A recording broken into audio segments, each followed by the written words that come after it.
تو فکر بھی کرنا چاہیے اور دعا بھی کہ اللہ نسل و نسب میں تا قیامت خیر الرجال اور صالحین پیدا فرمائے. بالکل الحمدللہ میں نے دیکھا ہے دعاؤں کا بڑا اثر ہوتا ہے. یہ ہمارے منصور بھائی جو ہے یہ امریکہ سے لالو جواہرات میں بہت اعلیٰ کورس کر چکے ہیں. تو یہ وہیں سے تبلیغی جماعت میں نکلے اور بھوپال ہندوستان میں نظام الدین وہاں سے ہوتے ہوئے پاکستان آئے اور یہاں جیمز سٹون کمپنی میں سرکاری ادارے میں بڑے افسر لگے.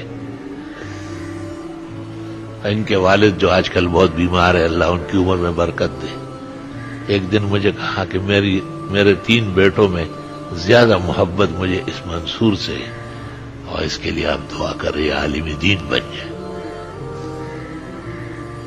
مجھے بڑا برا لگا وہ سب ہوتا ہے کہ انگریزی تعلیم تو امریکہ سے نیچے دے نہیں رہے ہو جو پورے بنیادیں ویران کر کے رکھتے ہیں. لیکن اللہ تعالیٰ ہمارے غصے اور غیر غصے کا پابند نہیں ہے، وہ اگلے کا اخلاص دیکھ رہا ہے. وہ وقت کوئی قبولیت کا تھا، وہ لمحہ مستجاب تھا.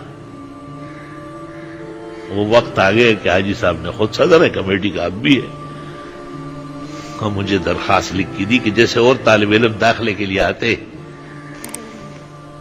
اور وہ درخواست لکھتے ہیں محتمم کے نام کہ میں فلاں درجے میں فلاں کتابیں پڑھنا چاہتا ہوں، برائے کرم مجھے داخلہ دیں.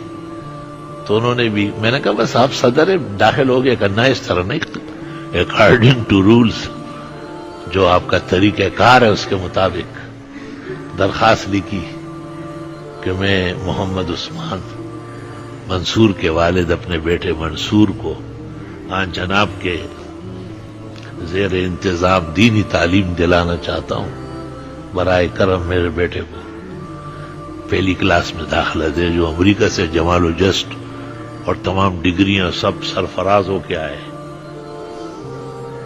اور پورا پڑھ لیا اور عرب و عجم کے مشائخ سے انعام لیا. ایسا پڑھنا نہیں جیسے کوئی دکاندار پڑھ رہا ہو ادھر آیا ادھر گیا، ہاں جی ہم نے بھی پڑھ لیا. ایک ڈاکٹر جو ہے نا وہ کہتے میں مولوی ہو گئے.